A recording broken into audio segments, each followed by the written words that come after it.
Gold buyers, మీ కష్టాల్లో నమ్మకమైన మీ ఆత్మీయ నేస్తం.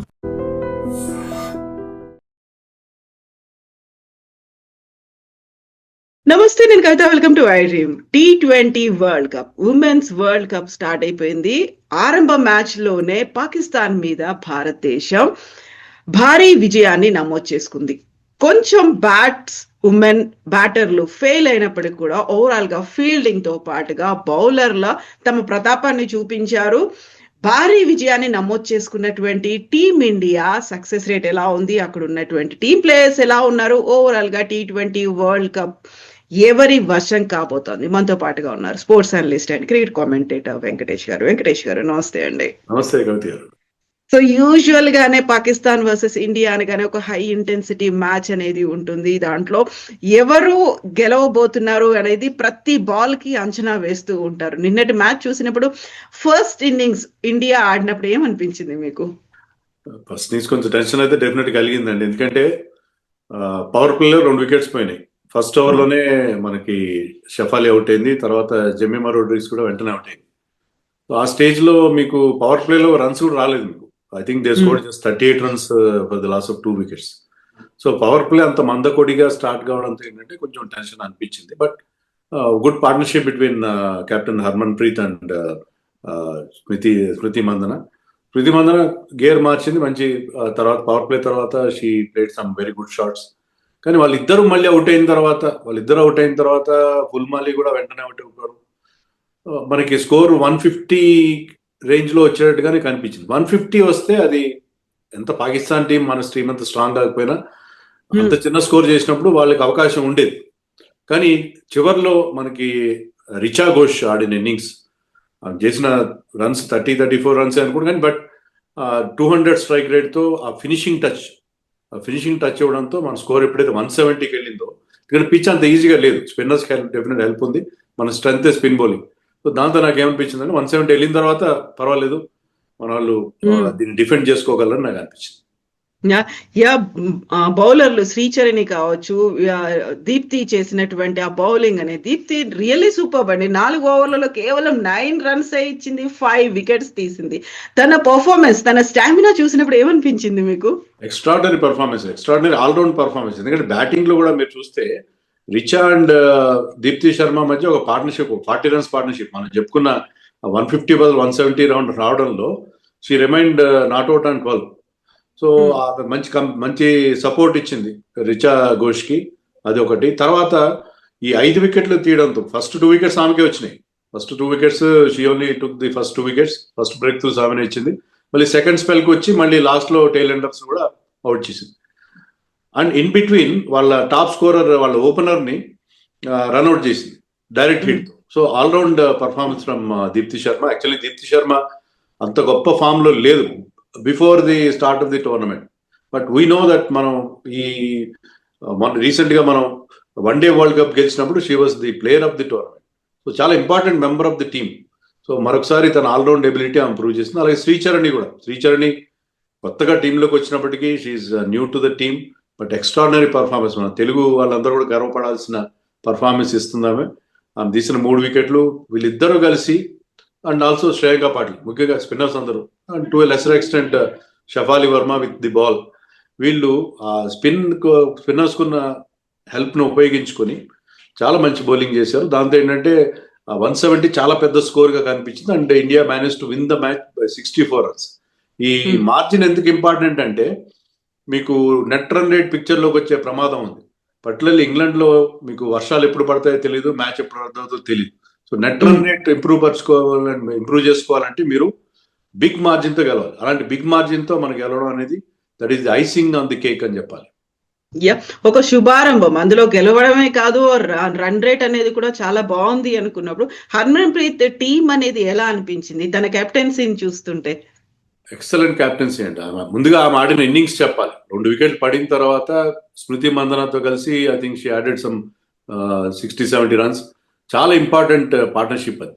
ఎందుకంటే దానివల్ల మనం స్టార్టింగ్ లో ఎదురైన జర్క్స్ నుంచి బయటపడ్డాం. తర్వాత ఆమె చేసిన బౌలింగ్ చేంజెస్, కానీ పవర్ ప్లేలో శ్రేయాంక్ పాటిల్ చేత బౌలింగ్ వేయించడం, తర్వాత రైట్ చేంజెస్ చేయడం, అలాగే ఫీల్డ్ సెట్టింగ్ కూడా చాలా బాగా చేసింది. So Hmm. Harman Preet is playing 10th world cup. ఆమె 10వ వరల్డ్ కప్ ఆడుతున్న ఆమెకున్న రిచ్ ఎక్స్పీరియన్స్, ఆమెకున్న ఎబిలిటీ, ఆ క్యాప్టెన్సీ స్కిల్స్ అవన్నీ కూడా మనకి చాలా స్పష్టంగా కనిపించినాయి. ఓవరాల్ గా మనకి T20 వరల్డ్ కప్ లో భారతదేశంలోని ఉమెన్స్ టీమ్ లో ఉన్నటువంటి ప్లస్లు మైనస్లు, బలాలు బలహీనతలు అంటే ఏమంటారు మీరు? మనకున్న బలం ఓపెనర్లు ఇద్దరు. పర్టికులర్లీ అంటే Smriti Mandhana prior to the start of the tournament గొప్ప ఫామ్ లో ఏం లేదు. కానీ ఆమె ఎప్పుడైతే ఫస్ట్ మ్యాచ్ లో ఒక మంచి ఇన్నింగ్స్ 150 స్ట్రైక్ రేట్ తో 68 చేసిందో మనకి పెద్ద బెంగ తీరిపోయినట్టు చెప్పాలి. ఎందుకంటే స్మృతి ఫామ్ లో ఉంటే హాఫ్ ద బ్యాటిల్ వన్. ఆమె అందించే స్టార్ట్స్, ఆమె కన్సిస్టెన్సీ టీమ్ కి చాలా చాలా ఇంపార్టెంట్. సో స్మృతి ఫామ్ లోకి రావడం చాలా ఇంపార్టెంట్. అలాగే Shafali is an ex factor player. ఆడిన రోజున మ్యాచ్ గెలిపిస్తుంది. మనం వన్డే వరల్డ్ కప్ ఫైనల్ కూడా చూసాం. అంతవరకు ఆమెకి ఏదో రిప్లేస్మెంట్ గా వచ్చి ఆమె match winning innings Audi man of the match player of the match award గెలుచుకుంది. సో వీళ్ళిద్దరూ చాలా ఇంపార్టెంట్ మనకి. వీళ్ళిద్దరూ ప్లస్ మన స్పిన్నర్స్ ఇంపార్టెంట్. స్పిన్నర్స్ ఇప్పుడు శ్రీచరణి కావచ్చు, దీప్తి శర్మ, శ్రేయాంక, ఆడితే రాధా యాదవ్, వీళ్ళు నలుగురు కూడా మనకి చాలా ఇంపార్టెంట్. అందులో మనం ఇంగ్లాండ్ లో రీసెంట్ గానే మనం వాళ్ళతో ఒక బయలటరల్ సిరీస్ ఆడడం. ఆ సిరీస్ లో కూడా స్పిన్నర్స్ హెల్ప్ దొరికింది. స్పిన్నర్స్ బాగా రాణించడం చూసాం. కానీ ప్రాబ్లం ఏంటంటే ఇవి మన స్ట్రెంగ్స్. మన వీక్నెస్ ఏంటంటే మన దగ్గర పెద్దగా పవర్ హీటర్స్ లేరు. You have to depend on Richa Ghosh. ఫుల్మాలి లాస్ట్ మ్యాచ్ లో కూడా ఆడించారు, కానీ ఆమె తొందరగా అవుట్ అయిపోయింది. ఆమె అంత కన్సిస్టెంట్ కాదు. సో ఆ పవర్ హిట్టింగ్ అనేది మన దగ్గర మిస్సింగ్ ఉంది. కొంతవరకు హర్మన్ ప్రీత్ చేయగలదు, రిచా ఘోష్ మీద డిపెండ్ అవుతారు. మనకి ఆ ఫినిషింగ్ టచ్ అనేది మీరు స్టాట్స్ కూడా తీసుకుంటే ఆస్ట్రేలియా లాంటి టీమ్స్ కి డెత్ ఓవర్స్ లో వాళ్ళ రన్ రేట్ చాలా ఎక్కువగా, వాళ్ళు more than 10 runs per over చేస్తుంటే మన వాళ్ళు 8.5 runs కూడా చేయట్లేదు. సో మనకి ఆ death batting in the death అది చాలా ఇంపార్టెంట్, చాలా ప్రాబ్లం కనిపిస్తుంది. అలాగే మన ఫాస్ట్ బౌలింగ్ లో నో డౌట్ అరుంధతి రెడ్డి, క్రాంతి గౌడ్ లాంటి బౌలర్స్ ఉన్నా కూడా వాళ్ళు అంత ఎఫెక్టివ్ గా లేరేమో, స్పిన్నర్స్ ఎఫెక్టివ్ గా లేరేమో అని నాకు అనిపిస్తుంది. నందిని శర్మ కూడా ఒక ఛాయిస్ ఉంది వాళ్ళకి. సో మనకి ఫాస్ట్ బౌలింగ్ అంత స్ట్రాంగ్ గా లేదు. రేణుక కూడా ఉన్నది, బట్ స్టిల్ ఎందుకంటే ఇంగ్లాండ్ లో ప్రతి పిచ్ స్పిన్నర్స్ కి అనుకూలిస్తారని నమ్మకం లేదు. సో ఫాస్ట్ బౌలర్స్ కి అనుకూలించే పిచ్ మీద మన పేసర్స్ ఎంతవరకు మనకి బ్రేక్ త్రూస్ ఇస్తారనేది ఒక పెద్ద క్వశ్చన్ మార్క్. సో ఓపెనర్లు అనగానే నేనటువంటి షెఫాలి గుర్తొస్తుంది. వెరీ ఫస్ట్ బాల్ ని ఒక సిక్సర్ లాగా తీసుకొచ్చింది. ఇమ్మీడియట్ గా అదే ఓవర్ లో నెక్స్ట్ బాల్ కే తను రన్అట్ అయిపోయింది. ఆ తర్వాత ఇమ్మీడియట్ గా కూడా ఇంకొక వికెట్ పడేసరికి మళ్ళీ ఓపెనర్ల మీద మళ్ళీ భయం అవుతుంది. ఆ తర్వాత మిడిల్ ఆర్డర్ ఉంటుందా, నెక్స్ట్ ఎటువైపు వెళ్ళాలి, ఇమ్మీడియట్ గా రన్స్ అనేవి తగ్గిపోతాయి, మన స్కోర్ అనేది తక్కువ అవుతుంది అనేటువంటి ఒక అంచనాల్లో ఇమ్మీడియట్ గా వస్తాయి. వాళ్ళ మీద కూడా ప్రెషర్ అనేది ఉంది. నిన్న ఆడిన తర్వాత వెరీ ఫస్ట్ మ్యాచ్ కాబట్టి అదర్ టీమ్స్ కూడా అర్థమైపోయి ఉంటుందా వీళ్ళ స్ట్రెంగ్స్ ఏంటి, వీక్నెస్ ఏంటి, ఎక్కడ ఎవరిని దెబ్బ తీస్తే రన్స్ తగ్గిపోతాయి అనేది. అది పవర్ ప్లే వీక్నెస్ అండి మనకి. Jemimah coming at number 3. Jemimah is a very good one day player. ఈ ఫార్మాట్ లో ఆమె దగ్గర అంత పవర్ లేదు. షీఈ్ టైమింగ్ మీద డిపెండ్ అవుతుంది. బట్ ఇక్కడ ఈ గేమ్ లో ఏంటంటే పవర్ చాలా అవసరం. జమీమా వన్ డేస్ లో ఆడినంత ఎఫెక్టివ్ గా ఈ ఫార్మాట్ లో ఉంటుందా అని డౌట్. ఆమె ప్లేస్ లో ఎస్టికా భటియాని ఆడించాలని కూడా చాలా మంది చెప్తారు. But she's an important member. ఆమెకున్న ఎక్స్పీరియన్స్ కానీ ఆమె ఆడే మ్యాచ్ విన్నింగ్ ఇన్నింగ్స్ కానీ మనకు తెలుసు. సో మనకి ఆ ప్రాబ్లం ఉంది. యాక్చువల్లీ పవర్ ప్లే అనేది చాలా ఇంపార్టెంట్. పవర్ ప్లే బౌలింగ్ అని, పవర్ ప్లే బ్యాటింగ్ అని. నేను యాక్చువల్గా పవర్ ప్లేలో 2 పవర్ ప్లేస్ లో కూడా పాకిస్తాన్ వాజ్ బెటర్. ఎందుకంటే మనం 38 runs మాత్రం చేసి మనం బ్యాటింగ్ చేసేప్పుడు, వాళ్ళు బ్యాటింగ్ చేసినప్పుడు they manage to score 50 runs. So వాళ్ళు పవర్ ప్లేలో వాళ్ళు బెటర్ గా పర్ఫామ్ చేశారు. కానీ మనకున్న స్పిన్ బౌలింగ్ స్ట్రెంత్, తర్వాత బ్యాటింగ్ లో మనకున్న డెప్త్, దీంతో మనం గెలిచాం తప్పిస్తే పవర్ ప్లేలో 2 సార్లు కూడా మనం మీరు అన్నట్టుగా అపోజిషన్ వేరే టీమ్స్ వాళ్ళు ఇదే అర్థం చేస్తారు. పవర్ ప్లేలో వీళ్ళకి కావాల్సినంత ఫైర్ పవర్ లేదు బ్యాటింగ్ లో. అలాగే బౌలింగ్ లో కూడా బ్రేక్ త్రూస్ ఇవ్వగల బౌలర్స్ లేరు అని ఒక మెసేజ్ అయితే నేను మ్యాచ్ లో వెళ్ళినట్టుగా నాకు అనిపించింది. ఓవరాల్ గా మిగతా టీమ్స్ పర్ఫార్మెన్స్ కావచ్చు, లేకుంటే వాళ్ళకు ఉన్నటువంటి టీమ్ లో ఉన్నటువంటి ప్లేయర్స్ వీళ్ళందరినీ చూస్తే టఫ్ కాంపిటీషన్ ఎటువైపు నుంచి వచ్చే అవకాశం ఉంది? Obviously Australia is the strongest team. ఇప్పటివరకు 9 T20 వరల్డ్ కప్స్ జరిగితే 6 వాళ్ళే నెగ్గారు. So they are very very strong. మనకున్న వీక్నెస్ లో వాళ్ళకి ఏమి లేవు. మంచి ఆల్రౌండర్స్ ఉన్నారు, మంచి పేస్ బౌలర్స్, స్పిన్నర్స్ కానీ, big hitters, what not. That is the strongest team. They tick all the boxes. Australia చాలా స్ట్రాంగ్. మన గ్రూప్ లో ఉంది. అన్ఫార్చునేట్లీ ఏంటంటే మన గ్రూప్ లో ఉంది.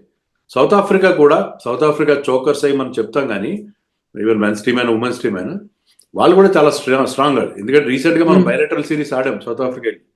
దాంట్లో వాళ్ళు ఐ థింక్ వాళ్ళు గెలిచారు, పెద్ద మార్జిన్తో గెలిచారు మన పైన. సో మనకి సౌత్ ఆఫ్రికా కూడా మన గ్రూప్ లోనే ఉంది. సో ఈ రెండు టీమ్స్ నుంచి గ్రూప్ స్టేజ్ లో చాలా డేంజర్ ఉంది ఇండియాకి ఉన్న ప్రధానమైన టాస్క్ ఏంటంటే గ్రూప్ నుంచి బయటపడి సెమీస్కి వెళ్ళడం. ఇది గ్రూప్ ఆఫ్ డెత్. ఇది ఎందుకంటే అవతల గ్రూప్ అంత స్ట్రాంగ్ గా లేదు. అక్కడ ఇంగ్లాండ్, న్యూజిలాండ్, వెస్టిండీస్ మాత్రం ఉన్నాయి. ఇక్కడ 3 టాప్ కంటెండర్స్, ముగ్గురు కూడా టైటిల్ కంటెండర్స్, ముగ్గురు ఇక్కడే ఉన్నారు. సో ఎందుకని ఇది చాలా టఫ్ గ్రూప్ గా మనం చెప్పుకోవాలి. ఇక్కడ మనకి ఇండియాకు ఉన్న టాస్క్ ఏంటంటే, సరే మనం బంగ్లాదేశ్ మీద గెలుస్తాం, నెదర్లాండ్స్ మీద గెలుస్తాం, but you have to beat either south Africa or Australia to qualify for semis. So చాలా పెద్ద టాస్క్ ఉంది గ్రూప్ నుంచి బయటపడడం ప్రధానమైన టాస్క్. బయటపడిన తర్వాత ఐ థింక్ సెమీస్కి వెళ్ళిన తర్వాత మనకి ప్రధాన ప్రతినిధులు అంటే హోమ్ టీమ్ ఇంగ్లాండ్ కూడా ఇప్పుడు చాలా danger. Home team England and Australia. New Zealand గతంలో అంత స్ట్రాంగ్ గా ఇప్పుడు ఉన్నట్టు లేదు. బట్ వెస్టిండీస్ వాళ్ళు ఫస్ట్ మ్యాచ్ లో న్యూజిలాండ్ కూడా ఓడించారు. సో వెస్టిండీస్ కూడా ఒక డేంజరస్ అపోనెంట్ కాబోతుంది if they qualify for semis. So A 2 teams ని మీరు ఫైనల్లో చూడాలనుకుంటున్నారు? అంటే ఇప్పుడు ఆన్ ఫామ్ చూస్తే ఇండియా అండ్ ఆస్ట్రేలియా ఫైనల్కి వస్తారు. ఆస్ట్రేలియాని ఓడించగలిగితే అద్భుతం, చాలా బాగుంటుంది. బట్ ఇండియా ఇప్పుడున్న ఫామ్ లో గ్రూప్ దాటుకుంటే ఫైనల్కి వెళ్తారు మన టీం అని నాకు ఖచ్చితంగా నమ్మకం ఉంది. మరి ఫైనల్లో ఆస్ట్రేలియాని ఓడించడం అనేది డిపెండ్స్ ఆన్ ద డే. ఆ రోజు మన వాళ్ళు they come up with wonderful performance. But ఇప్పుడైతే నాకు గ్రూప్ దాటుకుంటే కనుక డెఫినెట్ గా ఫైనల్కి వెళ్తారని చెప్పి నాకు అనిపిస్తుంది. సో ఎందుకని గ్రూప్స్ మీద కొంచెం దాటితే అనేటువంటి ఒక మాటని మీరు అంటున్నారు, ఎందుకలా? అదే ఇప్పుడు మన గ్రూప్ లో మనకి ఓకే పాకిస్తాన్ ఉంది, నెదర్లాండ్స్ ఉంది, బంగ్లాదేశ్ ఉంది. కానీ మనకి మన గ్రూప్ లోనే ఆస్ట్రేలియా అండ్ సౌత్ ఆఫ్రికా ఉన్నాయి. 2 టీమ్స్ మాత్రమే సెమీ వాళ్ళు నాకౌట్స్కి వెళ్తారు. సో ఆ 2 టీమ్స్కి వెళ్ళాలంటే మీరు ఈ 2 బలమైన టీమ్స్ ని ఓడించాలి. సో అది మనకున్న మేజర్ టాస్క్. సో ఒకరిని ఓడించి కూడా వెళ్ళే పరిస్థితి ఉండదు. 2 టీమ్స్ ని ఓడించి, రెండిట్లో ఒకరినైనా ఓడించాలి. ఓడిస్తేనే మీకు సెమీస్కి వెళ్ళే అవకాశం ఉంటుంది. సో ఆ 2 మ్యాచ్లు చాలా చాలా tough matches for India. So ఈ లెక్కన చూసుకుంటే అన్ని మ్యాచ్లు Netherlands, Bangladesh, south Africa, Australia అన్ని మ్యాచ్లను గెలవాలి. ఆ తర్వాత మళ్ళీ క్వాలిఫైయింగ్ వెళ్ళాలి, సెమీఫైనల్స్కి వెళ్ళాలి, ఫైనల్కి వెళ్ళాలి అనుకుంటే ఒక లాంగ్ వే అనేది కనిపిస్తుంది. ఇంతకు ముందు లాగా అంత ఈజీ టాస్క్ కాదు కదా? ఈజీ కాదు. అందుకనే ఇండియా ఇంతవరకు ఎప్పుడు కూడా గెలవలేదు. బట్ ఇప్పుడు మన టీం బాగుంది. మన టీం కన్నా వీక్నెస్ ఏంటంటే నిన్న ఫీల్డింగ్ బాగానే చేశారు. బట్ ఫీల్డింగ్ లో we are way behind teams with team when compare to teams like Australia, New Zealand, South Africa లాంటి టీమ్స్ తో కంపేర్ చేస్తే మన ఫీల్డింగ్ స్టాండర్డ్స్ చాలా లో ఉన్నాయి. అలాగే మన దగ్గర పవర్ హిట్టర్స్ లేకపోవడం, ఇది కూడా ఒక సమస్య. రన్నింగ్ బిట్వీన్ ద వికెట్స్ కానీ ఇంకా చాలా వరకు ఇంప్రూవ్ అయ్యారు. మనం ఎప్పుడైతే ఐపీఎల్ లాగా WPL స్టార్ట్ చేసామో ఆ ఎక్స్పీరియన్స్ తో మనకు వచ్చిన టాలెంట్, వర్తి, ఫుల్మాలి లాంటి వాళ్ళు దాని నుంచి వచ్చిన వాళ్ళే మనం బెటర్ గా పర్ఫామ్ చేస్తున్నాం. కానీ ఇంకా మనం వాళ్ళ స్టాండర్డ్స్ అందుకోవడానికి కొంచెం టైం పడుతుందని అనిపిస్తుంది. సో మొన్ననే మనకి ఐపీఎల్ ఫీవర్ అనేది పోయింది. మెల్లిమెల్లిగా మనం జనజీవన స్రవంతిలోకి వస్తున్నాము అనుకున్నప్పుడు ఉమెన్స్ T20 వరల్డ్ కప్ అనేది వచ్చింది. ఆ తర్వాత మళ్ళీ మనల్ని ఎంగేజ్ చేయడం, మళ్ళీ ఆశలు, యాంగ్జైటీలు, ఎక్సైట్మెంట్లు ఉంటాయి. వీటన్నిటి నేపథ్యంలో Harman Preet 10th world cup ఆడుతుంది అంటే తన ఆబ్వియస్ గా తన ఎక్స్పీరియన్స్ అనేది కూడా గెయిన్ చేస్తుంది. బట్ తనకు ఉన్నటువంటి ఏజ్ రిలేటెడ్ ఫ్యాక్టర్ 35 అనుకుంటాను కదా ఇప్పుడు తను. ఇవన్నీ చూసిన తర్వాత ప్రెషర్ అంతా తన మీద అనేది ఆబ్వియస్ గా ఉంటుంది. మిగతా టీమ్స్ కంపేర్ చేసిన మిగతా ప్లేయర్స్ లేకుంటే అదర్ కంట్రీస్ కెప్టెన్స్ ను చూసిన తర్వాత తన ఎక్స్పీరియన్స్ అనేది ఎలా హెల్ప్ చేస్తుంది అంటారు? చాలా ఎక్స్పీరియన్స్, ఆ రిచ్ ఎక్స్పీరియన్స్ చాలా ఇంపార్టెంట్ అండి. ఎందుకంటే మిగతా టీమ్స్ లో ఉన్న ఎలిస్ పెరీ లాంటి ప్లేయర్స్ కానీ వీళ్ళందరూ చాలా, Australia is missing players like Meg Lanning and ELISA hill. So కొంతమంది టాప్ ప్లేయర్స్ ని మిస్ అవుతున్నారు. ఎక్స్పీరియన్స్ చాలా ముఖ్యం ఉమెన్స్ క్రికెట్ లో ముఖ్యంగా. ఎందుకంటే ఆ ఎక్స్పీరియన్స్ ప్లేయర్స్ కి, ఆ ఇన్ఎక్స్పీరియన్స్ ప్లేయర్స్ కి చాలా తేడా ఉంటుంది. ఎందుకంటే they don't play too many matches. So అందుకని హర్మన్ ప్రీత్ చాలా ఇంపార్టెంట్. మీరు అన్నట్టుగా ఉమెన్స్ క్రికెట్ కి బ్రహ్మాండమైన ఆదరణ లభిస్తుంది. నిన్న 18,000 స్పెక్టేటర్స్, ఇంగ్లాండ్ లో అంత పెద్ద క్రౌడ్స్ వచ్చారు. నో డౌట్ వాళ్ళందరూ ఇండియా, పాకిస్తాన్ NRIs కావచ్చు, ఏమైనా కావచ్చు. కానీ ఒక లీగ్ మ్యాచ్ కి వరల్డ్ కప్ లో ఇంత పెద్ద క్రౌడ్ రావడం అదొక రికార్డ్. సో మనకి చూస్తుంటే ఏంటంటే ఉమెన్స్ క్రికెట్ కి, మెన్స్ క్రికెట్ కి ఎంత ఆదరణ ఉందో అంత ఆదరణ కనిపిస్తుంది. మనం రీసెంట్ గా ఆఫ్ఘనిస్తాన్ తో మనం టెస్ట్ మ్యాచ్ ఆడాం. ఆ టెస్ట్ మ్యాచ్ లో మీరు బ్రాడ్కాస్టర్ చూస్తే there were almost nil ads. ఎవరు యాడ్స్ లేవు, ఒక్క యాడ్ కూడా లేదు దాంట్లో. కానీ నిన్న ఇండియా పాకిస్తాన్ మ్యాచ్ విపరీతమైన యాడ్స్ రావడం అనేది చూసాం. సో మెన్స్ టెస్ట్ మ్యాచ్ కంటే కూడా ఉమెన్స్ వరల్డ్ కప్ మ్యాచ్ కి, అంటే పాకిస్తాన్ మ్యాచ్ కావచ్చు ఏమైనా కావచ్చు, కానీ విపరీతమైన యాడ్ సపోర్ట్ అనేది మనకు అనిపిస్తుంది. సో ఎంతగా they are catching so many eyeballs. Women's cricket ఎంతగా గ్రో అయింది, మెన్స్ క్రికెట్ తో దాదాపు సరి సమానంగా వస్తుందనడానికి ఇది పెద్ద నిదర్శనంగా కూడా మనం చెప్పుకోవాలి. ఎస్ వెంకటేష్ గారు, థ్యాంక్ యూ సో మచ్ అండి. Thank you. And for more videos, Please subscribe to iDream. Please subscribe to iDream. Please subscribe iDream. And please subscribe to iDream. For more videos, subscribe to iDream. please like, share, and subscribe to the channel. Congratulations, iDream. Subscribe to iDream. Subscribe to iDream. So subscribe to iDream Media. iDream की iDream team अंदर की huge congratulations. Please subscribe iDream Media. Please subscribe to iDream. Subscribe iDream. Please subscribe to iDream. iDream అంటే నా కళల ఛానల్ను subscribe చేసుకున్న నోరు తిరుగుతలేదు, మీరైతే గంట గుర్తు కొట్టండి. For more such videos, please subscribe to iDream. Subscribe to iDream. Please subscribe to iDream. Please subscribe iDream Media. Please do subscribe to iDream. Please subscribe to iDream Media. For best entertainment and information, please subscribe iDream. And don't forget to subscribe to iDream.